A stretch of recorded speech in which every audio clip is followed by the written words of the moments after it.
ॐ नमो भगवते वासुदेवाय। ओम कृष्णाय नमः। हरे कृष्ण साथियों, पिछले वीडियो में हमने चर्चा की कि जो व्यक्ति यज्ञ में बचा भोजन ग्रहण नहीं करता अर्थात उसे नहीं खाता है, बल्कि वह क्या करता है, अपने लिए ही कमाता है और जो कुछ कमाता है उसे स्वयं ही खा जाता है। ऐसा व्यक्ति स्वार्थी तो होता ही है, लेकिन भगवान उसके लिए क्या कह रहे हैं? भगवान कह रहे हैं कि ऐसा व्यक्ति पापी कहलाता है। अब भगवान हमें कर्म, यज्ञ, वर्षा, अन्न और प्राणी के बीच पारस्परिक संबंध में बता रहे हैं। आइए सुनते हैं इस संबंध में भगवद गीता अध्याय 3 का यह श्लोक। अन्नाद् भवन्ति भूतानि प्रजन्यादन संभवः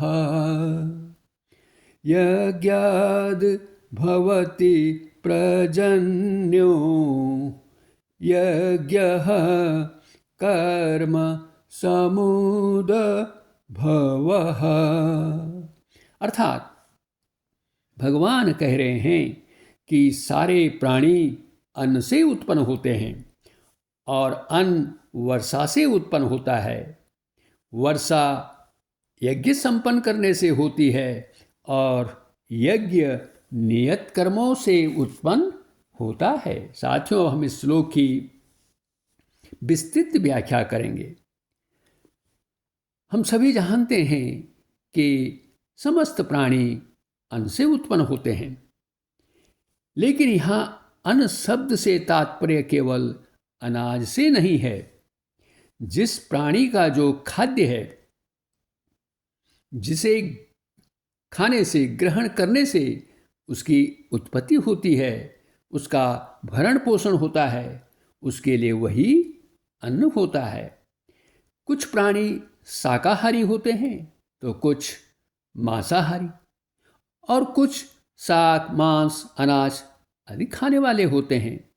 मनुष्य भी विभिन्न प्रकार के अन्न, शाक, फल, मांस आदि खाते हैं।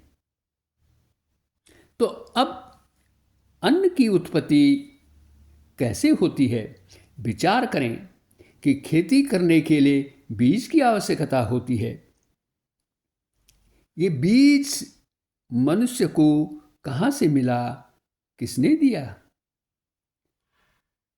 इस पर यदि आप गहराई से विचार करें तो यह किसी वैज्ञानिक ने नहीं उत्पन्न किया है।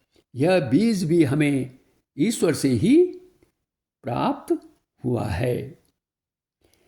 किसान जब खेती करता है तो उसके लिए बीज की आवश्यकता होती है, और जब वह बीज बोता है इस खेत में तो फिर उसके लिए उसे जल की आवश्यकता होती है, क्योंकि बिना जल के तो कुछ भी उत्पन्न नहीं हो सकता है। इसीलिए यहाँ कहा जा रहा है कि जो अन्न होता है, जो अन्न की उत्पत्ति होती है, वह जल से होती है। संसार में स्थूल और सूक्ष्म रूप से जितने भी खाद्य पदार्थ हैं, उन सब की उत्पत्ति का कारण भी जल ही है, और जल का आधार है वर्षा। वर्षा जो है इंद्र, सूर्य, चंद्र आदि देवताओं द्वारा नियंत्रित होती है। ये देवता भगवान के दास हैं। भगवान को यज्ञों के द्वारा प्रसन्न रखा जा सकता है। जब यज्ञ संपन्न नहीं होते हैं तो मनुष्यों को प्रकृति के कोप का भाजन बनना पड़ता है। यज्ञ क्या है? त्याग और परोपकार की भावना से किए जाने वाले समस्त कर्तव्य कर्म का नाम यज्ञ है।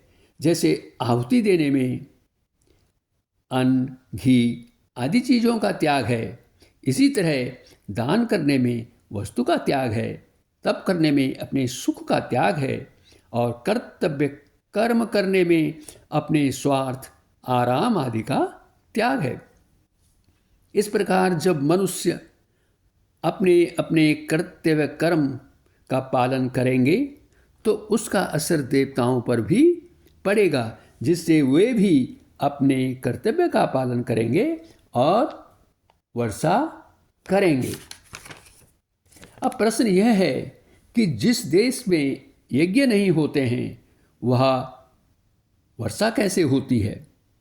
इसका सीधा सा उत्तर यह है कि वहाँ भी किसी न किसी रूप में परोपकार के, भलाई के कार्य तो होते ही हैं। इतना ही नहीं, वहाँ असहाय और ज़रूरतमंदों की भी मदद की जाती है। इसलिए जब तक ये यज्ञ रूपी कर्म वहाँ होते रहेंगे वहाँ भी वर्षा होती रहेगी। इसीलिए मनुष्यों को अपने यज्ञ रूपी कर्मों को करते रहना चाहिए। यज्ञ कर्म से उत्पन्न होते हैं और शास्त्रों में मनुष्यों के लिए उनके वर्ण, आश्रम, स्वभाव, परिस्थिति के अनुसार अनेक प्रकार के यज्ञों का वर्णन है।